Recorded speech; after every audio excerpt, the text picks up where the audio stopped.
So I just finished sailing on board Virgin Voyage's newest ship located in Europe, the Resilient Lady, and I gotta say, it was truly a unique experience. In this video, I'm going to give you an unfiltered, thorough, and objective review ranging from my personal experience from top to bottom, the good, bad, and ugly, a general overview of the entire ship, and how it differs from its sister ships in all respects, the Valiant Lady and Scarlet Lady, as well as accounts and comments that I gathered from other passengers on board. This will of course include things like the pricing, the new entertainment on board, the food, and any other details that you may be curious about, so make sure you don't miss a single second of this video. One more important set of giblets of information before we get started. I did spend 2 weeks on board the Resilient Lady, 14 days or 2 back-to-back sailings, containing one known as the Mermaiden Voyage, the first sailing ever for this particular ship, known as the Greek Island Glow. The second week was known as the Adriatic Sea and Greek Gem. I will be breaking this video down into 2 separate parts, that way it doesn't confuse all of you, and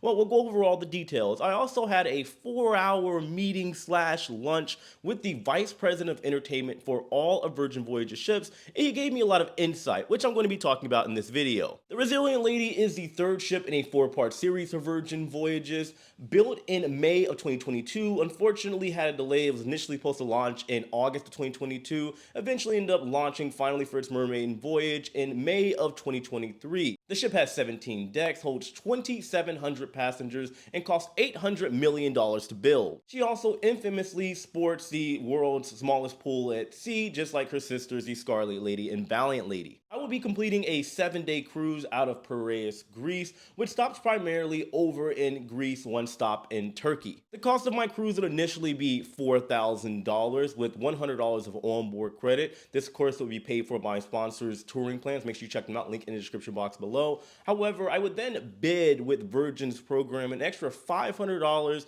and be upgraded to what's known as an XLC terrace balcony. I would arrive in Athens, Greece 2 days prior to my cruise. As far as the price, I can't give you an exact amount because, as many of you know, when it comes to flights, the price can vary dramatically. I would say if you're flying from the United States, in the range anywhere from $800 up to $2,000 plus round trip, depending on how well your searching abilities are. I was already in Europe, Madrid, Spain to be specific, when I flew over to Athens, so I paid about $200 to fly over there one way. Upon arrival, I had to go from Athens to Pires, which is about an hour away. You do have primarily 2 options to get over to that specific area where the cruise port is. You can pay $60 to $80 for an Uber or taxi ride over to the place, or you could also pay just €5 to take a bus. I believe it was the X96 over to that specific area. There's a lot of stops, however, you'd save a lot of money. On embarkation day, boarding day, or the first day of the cruise, I would meet up with my friends Jojo and Jeet. They would fly in, believe it or not, the day of the cruise from Orlando, Florida. Now, before we continue, I do want to strongly advise against this. Do not ever fly to your port in which you're sailing out of the day of your cruise, especially for an international cruise where you are going from one country to another, or aka in this particular case, a transatlantic flight to the other side of the world, because there could be a myriad of mishaps. You could have a flight delay, you could miss your flight, get canceled, and just like that, you are potentially screwed. Piraeus is the largest cruise and ferry port in all of Europe. However, it is extremely easy to navigate. Initially, I was told that there was a shuttle bus that would take you around to different points in the port. However, I would come to find out that was a lie. You just simply take a taxi. We were in Terminal C on the other side away from the ferry port, but getting over there cost us about $5. And upon arrival, it was not like Port Miami. Over there, they have Virgin's nice, beautiful, brand new Port Terminal V, and well, it's not Terminal V. However, I will say, as far as the process, it was pretty expeditious, and I was able to board without any problem whatsoever. Full disclosure, I am part of Virgin Voyage's loyalty program, the Sea Blazer, because I have been sailing with Virgin since the very beginning. This would be my 9th sailing with Virgin, and I would also be a part of their promotion that they had for the year of 2023, known as the Deep Blue Extras, which will allow you to be expedited onto the ship. And they give you this wristband, and well, I was on board within about 10 minutes. Once on board at first, the experience is like any other Virgin Voyages cruise, whether you're sailing on Scarlet Lady, Valiant Lady, sailing out of Miami, Barcelona, or in this case, Greece. There's music playing. They're trying to get you in either a party or a relaxed vibe, whatever you prefer, and you can essentially do whatever it is that you want once on board. The first thing I did was check into my room. My XLC terrace was one that I had stayed in before. I would say that overall, yes, of course, the room was beautiful. I love Virgin Voyage's rooms. They're very unique. A lot of people compare it to like some kind of IKEA furniture. However, I do believe it's very elegant in its own right, premium product, and technologically advanced. Would I say it's any different if you were in, let's say, a regular sea terrace or a central sea terrace? Not really. So as far as the money and the bump up, depending on your personal preference, I would say it's not really worth it. You're talking about the same room basically, except the bathrooms are divided. Nothing really that special. Since this was the first sailing ever, the Mermaiden Voyage Resilient Lady, every cruise line gives little trinkets or gifts for the first sailing ever. In this particular case, I did get something known as a replica keel coin. The keel is like the bottom end of the ship. On every single ship that is built, a coin is placed for good luck, and well, it's just tradition, and I thought that was pretty cool. After I left my room, first thing I did was go check into my muster station. It's extremely effortless on board Virgin ships. You have to watch a video, and then after you check in, they give you a brief demonstration on the safety jacket and where you have to meet in the event of an emergency. And just like that, I was free to explore the ship with my friends Jojo and G. All three of us had sailed on the Valiant Lady out of Miami just a couple weeks prior, and we didn't really notice any major changes on board the Resilient versus her sister ship Scarlet and Valiant. There were some places like some Instagrammable, picturesque like places that had made some changes.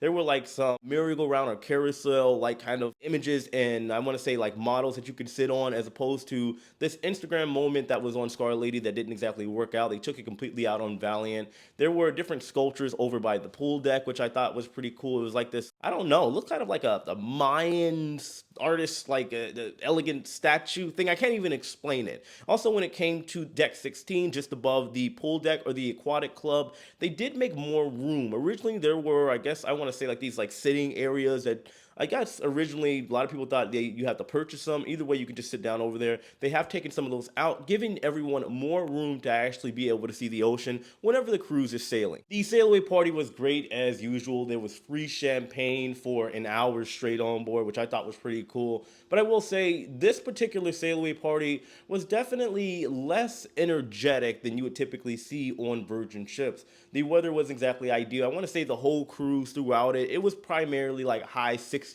So we weren't exactly in a Miami, Bahamas, Caribbean type mood, if you catch my drift here. It was a little bit more chill, pun intended, than usual. Nevertheless, of course, we still had a great time. We danced, we met people. There were approximately 2,200 people on board, but I do want to make it kind of clear when it comes to these Mermaiden voyages. I always tell people, if you're looking for a traditional cruise experience overall per se, you may or may not find it on the first, second, or maybe even the third sailing of a brand new ship. Why? Because there is a lot of media on board, there are travel agents, and there are people that are just loyal with the line that are more so there just to kind of say they were there, as opposed to putting themselves in the vacation state of mind where they are just simply enjoying themselves. Just to be clear here, I'm not saying the cruise was boring by any means.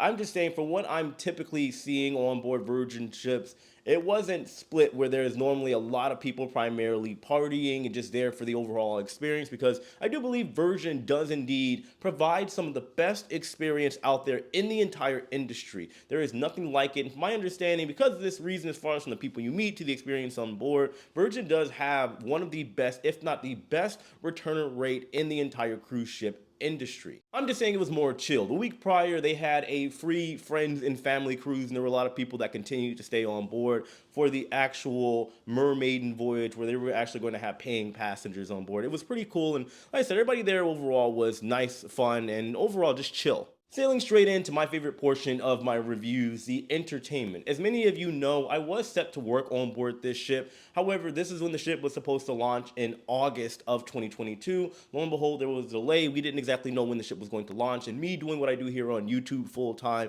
I wasn't going to sit around naturally and wait. I'm sure many of you understand. I put out tons of videos explaining this situation. Some understand, some don't. Either way, it doesn't matter. There are three primarily new products on board. We do have Persephone, which is the red room. It does replace well, a show that I don't really care much for, ultimate dance show party thing on board Scarlet and Valiant Lady. I've said it before and I'll say it again. That show on those ships kind of makes me feel like I need to be on drugs, like mushrooms or something, in order to be able to watch it. However, when it came to Persephone, it's like a Greek goddess kind of parody. It's very funny and extremely well written. I want to say it's an immersive show, just like you would see an untitled dance show party thing on the other ships, except I want to say it's better crafted. And I'm not just speaking from, let's say, an emotional sense in the fact that I help kind of create the show and rehearse the show and know the show. I want to say that it is just overall a better product than the other shows that you'll see in the Red Room on board the sister ships. Lola's Library is kind of like a raunchy fairy tale parody type thing.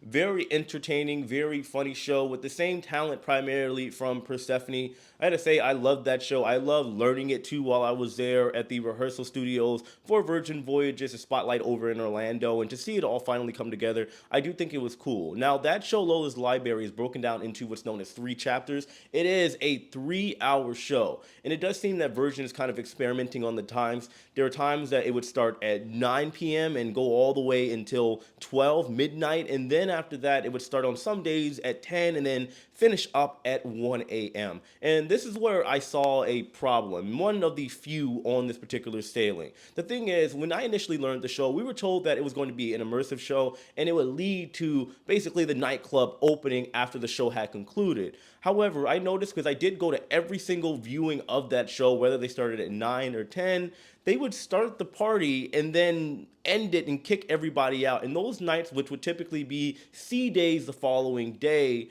they would still, Virgin, they would close the nightclub, and I want to say from like 12 or 1 until like 3 in the morning, where people would want to go party and enjoy themselves. They didn't have a lot of options except for On the Rocks or the casino bar, which sometimes, most of the times, would close at like 1 or 2 a.m. So I would say, Virgin, I know it is a big experimentation. You're taking risks and chances and seeing what works. Sometimes you're just kind of crashing and burning, I would say. But overall, I would say that people do want to party when they go on a cruise, and to shut the nightclub down, me in particular, I have no shame in saying that I do enjoy partying. I just thought that was a little bit of a disappointment, and there are many others that were on board, all the partiers that would also agree. They also have something known as Another Rose on board. This is essentially the replacement for the ship show on Scarlet and Valiant Lady. It's a very immersive show that does include a dinner. It is $50, and I would say it is well worth it. It is kind of a weird show, not exactly my cup of tea, but I did have a great time. I would highly insist that you guys, if you're going, maybe bring a significant other, because,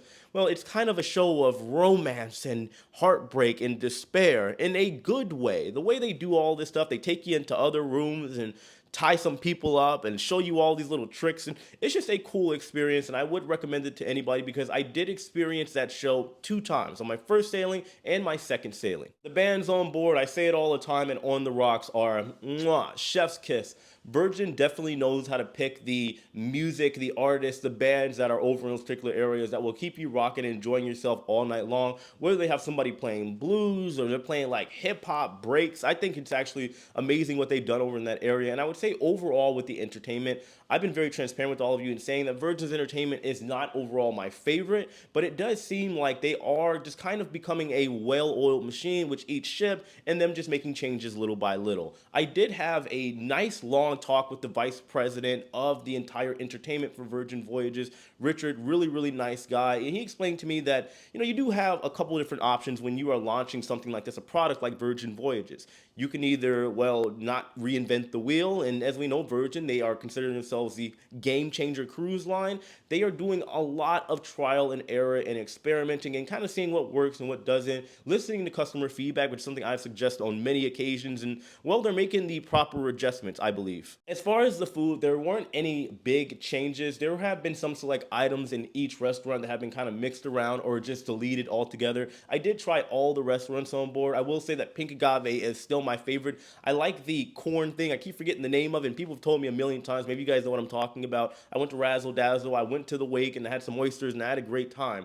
One thing that I still have a huge problem with, and I have made this clear to Virgin as well, maybe some of you will agree, is of course the replacement for the buffet, the galley. The problem with the galley is that in practice it sounds nice. You have a bunch of little eateries in an area and you sit down and you have a digital menu. Somebody comes, they take your order and they bring it to you. But the point of a buffet is for the convenience of it all. There is nowhere on board where you can actually get, I want to say, a legitimate meal where you can kind of grab and go. Yes, over in that area they do have the sushi. There are some small like finger foods and sandwiches that you can grab. But if you want, let's say, some ramen, or you want a bigger meal like a burger, you do have to wait for somebody to come take your order, which, let's say, in some cases the ship is at full capacity or they are short staffed, which has happened on multiple times on the ships with Scarlet and Valiant. It does create a problem in which you may have to wait a good while before you get service, and as you can see, that can be problematic if you have a show in 20 minutes or you just want to grab something quick to eat that is a legitimate meal. So they should work on that, or I would always say maybe just go back to the traditional buffet or just kind of, well, figure it out, and I hope they do. When it comes to the nightlife, Virgin Voyages is without a doubt one of the best in the game. From the pajama party on the first night, it's always a great time, to even Scarlet Night and the nightclub. There is no competition in my personal opinion, with the exception of maybe some Carnival and Celebrity cruises. However, all this does indeed vary, and of course there is your personal preference to involve in that as well. One thing I will say, and thankfully Virgin did capitalize on this, there are times where Virgin can be hit or miss with the DJ. And a lot of people will, I think, agree with me on this. I would say with Virgin, if you're going to have a party type environment on the ship and make that one of your premier experiences to have, you always got to come with it with a DJ. And find the most expensive, well, maybe not the most expensive, cost effective, but good, reliable DJ that knows how to fill out the crowd and give people the ambiance, the vibe that is exactly catering to what it is that you want. On this particular sailing with the Resilient Lady, I had absolutely no problems. Every single party that they did have was immaculate, and it was a great time. From the music to the people just vibing, dancing, being friendly with one another, it was cool. When it comes to the port of calls, the islands that you guys visit, for this particular sailing, I'm not going to go in thorough, like in depth for each one, because we went to places like Santorini, Rhodes, Bodrum, Turkey, and Mykonos. Virgin, in my opinion, is the best when it comes to planning out the ports of call and actually paying the money to give people the experience that they want, need, and deserve. As they spend, oftentimes, whether you're on a sailing out of Miami, Barcelona, or in this case, Greece, they will stay at these ports of call literally all day long. I'm talking from like 7 a.m. to like 7:30 p.m. Allotting people the time to, well, let's say if they are hungover, they can get some rest, or they want to go out in the evening time, they can do that. From the time that they have even like maybe one sea day, because this is something that's different about Europe versus sailing over to the Caribbean. You typically are in a port just about every single day, but they also have the opportunity for overnights. In this particular case, you did have an overnight on the last end of the cruise over in Mykonos, giving people the opportunity to go party wherever it is that they actually want to go, which I thought was pretty cool. The only problem that I would say with this is, and this is a personal thing for all of you out there, you have to pace yourself, especially if you are a partier. Because imagine partying all night long until 3, 4 a.m., 5 a.m., depending on what it is that you got going on. Maybe you're having a cabin party, or, well, you met some people and you want to do the bed wrestle thing, and then you got to wake up for an excursion at 8 a.m. It can become, as you probably are aware, extremely problematic. I would just say watch out for that one. But as far as Virgin, do not change a thing, because I'm telling you right now, people absolutely love it, and I don't see any other line doing it like they are. Most of these ports of call also do offer free shuttles into town, which I also thought was pretty cool, and there are just a ton of things to do. The excursions are definitely very different as far as like not having like jet skis and all that typical stuff that you're used to. Most of it is some in the form of like tours and stuff of that nature, but either way, pretty cool. As far as everything else from the overall experience, I would give Virgin Voyages a thumbs up. There are many people that argue, and I would 100% agree, that they still are kind of trying to find their lane. They don't know if they're going to go the more so LGBT route, which there's absolutely nothing wrong with. I do partake in those events. I go see the drag shows and all that stuff. It's all really cool. But for the average person that maybe is, let's say, heterosexual, and I know we're getting deep in here, a lot of people are just simply saying that they should have some stuff that kind of caters to everybody as far as the overall entertainment, other than just the band on board, and I would 100% agree. They have recently gotten rid of NSA, which was the adult entertainment show. A lot of people were complaining, saying that it's a little too much, even though they did decide to sign up for the event and go themselves, which they had they had options, but they didn't, go other places, which I thought was weird to me.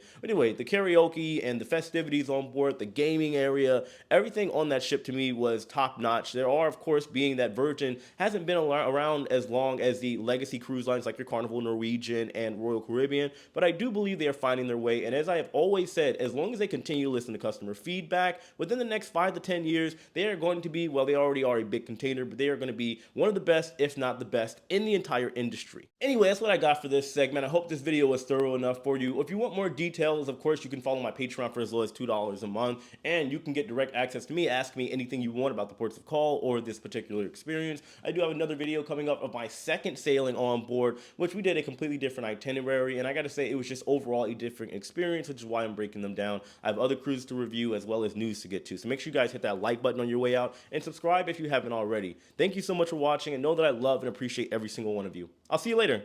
Take it easy.